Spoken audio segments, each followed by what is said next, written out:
നമസ്കാരം. നേരറിയാൻ ദേശാഭിമാനിയിലേക്ക് സ്വാഗതം. ദേശാഭിമാനി 2025 മാർച്ച് 24 തിങ്കൾ. ലോക്കോ പൈലറ്റ് പരീക്ഷ അനിശ്ചിതത്വത്തിൽ. Railway assistant loco pilot ALP തസ്തികയിലേക്കുള്ള രണ്ടാം ഘട്ട പരീക്ഷയിലെ അനിശ്ചിതത്വം തുടരുന്നു. ന്യൂമോണിയ ബാധിച്ച് 5 ആഴ്ച.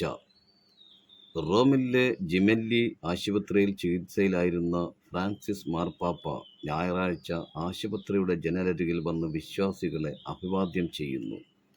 ബംഗളൂരുവിൽ വാഹനാപകടം. കടക്കൽ സ്വദേശികളായ 2 വിദ്യാർത്ഥികൾ മരിച്ചു. ക്ഷേമ പെൻഷൻ 1 ഗഡു കൂടി അനുവദിച്ചു.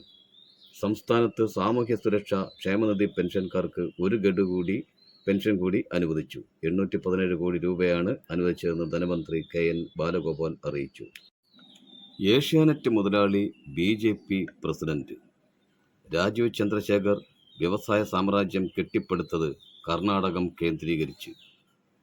തർക്കങ്ങൾക്കും തമ്മിലടിക്കുമൊടുവിൽ BJP സംസ്ഥാന പ്രസിഡന്റായി ഏഷ്യാനെറ്റ് ന്യൂസ് ഉടമയും പ്രമുഖ വ്യവസായിയുമായ രാജീവ് ചന്ദ്രശേഖറിനെ പ്രഖ്യാപിക്കുന്നു.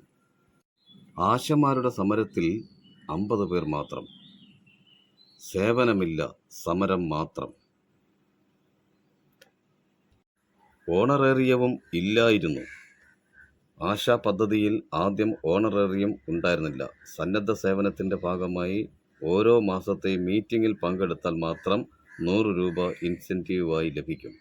പിന്നീട് ഓണത്തിന് 300 രൂപ ഉത്സവ ബത്ത അനുവദിച്ചു കിട്ടി. 2009 ആദ്യമായി 500 രൂപ ഓണറേറിയം ലഭിക്കുന്നത്. പിന്നീടത് 600 രൂപയായി.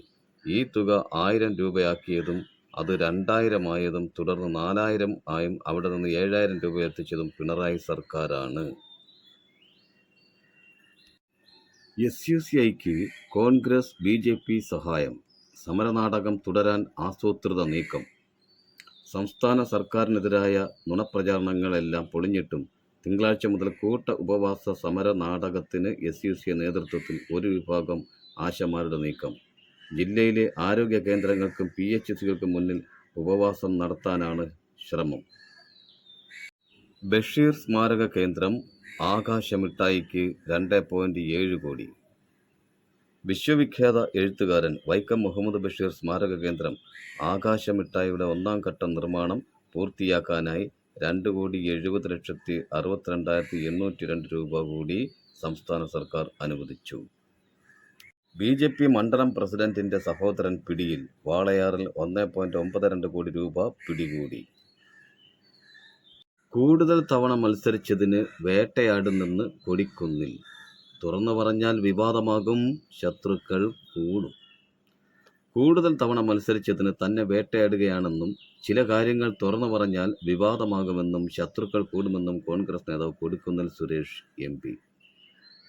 രമേശ് ചെന്നിത്തലയുടെ നേതൃത്വത്തിലുള്ള ഗാന്ധിഗ്രാമം സംഘടിപ്പിക്കുന്ന ദളിത് പ്രോഗ്രസ് കോൺക്ലേവിൽ സംസാരിക്കുകയായിരുന്നു അദ്ദേഹം.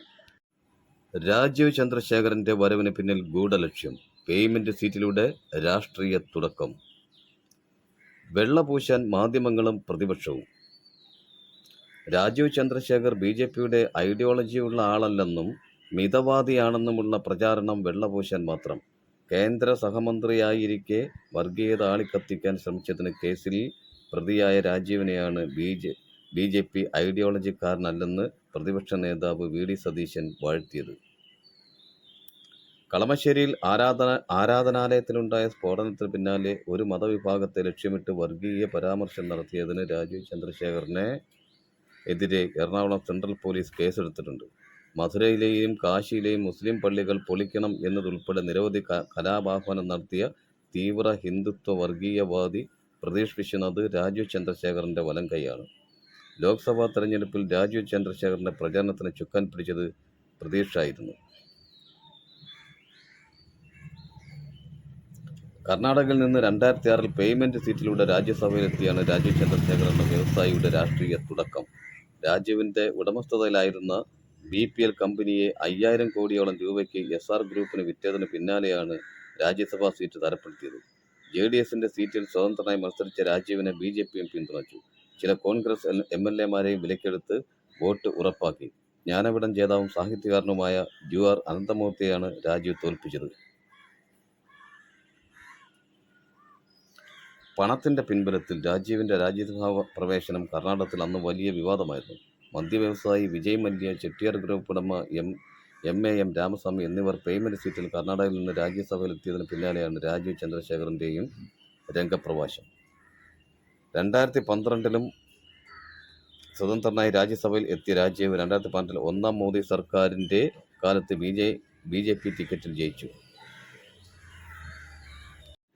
BJP ഐഡിയോളജി ഇല്ലാത്ത ആളാണ് BJP അധ്യക്ഷൻ എന്ന് VD സതീശൻ. രാജീവ് ചന്ദ്രശേഖർ BJP ഐഡിയോളജിയുള്ള ആളാണെന്ന് കരുതുന്നില്ലെന്ന് പ്രതിപക്ഷ നേതാവ് VD സതീശൻ മാധ്യമപ്രവർത്തകരുടെ ചോദ്യത്തിന് മറുപടിയായി പറഞ്ഞു. മറ്റ് പാർട്ടികളുടെ ആഭ്യന്തര കാര്യത്തിൽ ഇടപെടാറില്ല. അവർ ഇഷ്ടമുള്ളയാളെ പ്രസിഡന്റാക്കട്ടെ.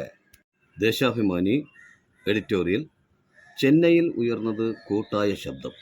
ഇന്ത്യ എന്ന മഹത്തായ ജനാധിപത്യ റിപ്പബ്ലിക്കിൻ്റെ നിലനിൽപ്പ് തന്നെ അപകടത്തിലായ ഒരു കാലത്തിലൂടെയാണ് നമ്മൾ കടന്നു പോകുന്നത്. രാഷ്ട്രീയവും സാമ്പത്തികവുമായ ഒട്ടേറെ മാനങ്ങളുള്ള ഇന്ത്യൻ ഫെഡറൽ മൂല്യങ്ങൾ തകർക്കാൻ നിത്യേന എന്ന വണ്ണം ശ്രമം നടക്കുന്നു. സംസ്ഥാനങ്ങളുടെ അവകാശങ്ങൾക്കും അധികാരങ്ങൾക്കും അഭിപ്രായങ്ങൾക്കും തെല്ലും വില കൽപ്പിക്കുന്നില്ല. സംസ്ഥാനങ്ങളുടെ യൂണിയനാണ് ഇന്ത്യ എന്ന ഭരണഘടനാ തത്വം എന്ന മോദി ഭരണം അട്ടിമറിക്കുന്നു. സംസ്ഥാനങ്ങളുമായി ഒരുവിധ ചർച്ചയുമില്ലാതെ ഏകപക്ഷീയമായി ലോക്സഭാ മണ്ഡല പുനർനിർണയം നടപ്പാക്കാൻ ശ്രമിക്കുന്നതും ഈ സമീപനത്തിൻ്റെ ഭാഗമാണ്.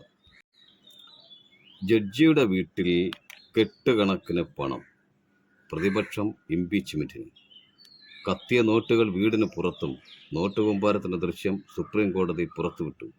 വിശദമായ അന്വേഷണം വേണം. ദേശീയഗാനത്തിനിടെ ചേഷ്ടകൾ. നിതീഷ് കുമാർ വീണ്ടും വിവാദത്തിൽ. ഇഫ്താറിൽ നിന്നും വിട്ടുനിന്ന് മുസ്ലിം സംഘടനകൾ. DYFIയുടെ 100 വീട്. വയനാടിന് കരുതൽ. VK സരോജ്. വയനാട് ചൂരൽമല മുണ്ടക്കൈ ദുരന്തത്തിൻ്റെ ഭീതിതമായ ഓർമ്മകൾക്ക് 1 വർഷം തികഞ്ഞിട്ടില്ല. കേരളം ഇന്ന് വരെ കണ്ടതിൽ വെച്ച് ഏറ്റവും വലിയ പ്രകൃതി ദുരന്തമായി അടയാളപ്പെടുത്താവുന്നതാണ് മുണ്ടക്കൈ ചൂരൽമല ഉരുൾപൊട്ടൽ. ഒരു രാവ് ഇരുണ്ട് വെളുക്കുമ്പോഴേക്കും മണ്ണിനടിയിൽ നഷ്ടപ്പെട്ട ജീവിതങ്ങൾ ഇന്നും കേരള മനസാക്ഷിക്ക് മുന്നിൽ കണ്ണീർ ഉണങ്ങാത്ത ചിത്രങ്ങളാണ്. നിധിയാണ് വയോജനത. പ്രായമായവരുടെ എണ്ണം ഗണ്യമായി വർദ്ധിച്ചു വരുന്ന സംസ്ഥാനമെന്ന നിലയ്ക്ക് ഈ നിയമം കേരളത്തിൻ്റെ സാമൂഹ്യ സാമ്പത്തിക വികസനത്തെ ഗണ്യമായി സ്വാധീനിക്കും. പ്രായമായവരുടെ ക്ഷേമം ഉറപ്പാക്കുന്നതിന് അർദ്ധ ജുഡീഷ്യൽ സ്വഭാവത്തിലുള്ള മാർഗനിർദ്ദേശക സംവിധാനം നിലവിൽ വരുന്നതോടെ അവരുടെ അനുഭവങ്ങളും കഴിവുകളും സമൂഹത്തിന് ഉപയോഗപ്പെടുത്താനുള്ള സാധ്യതകൾ വർദ്ധിക്കും.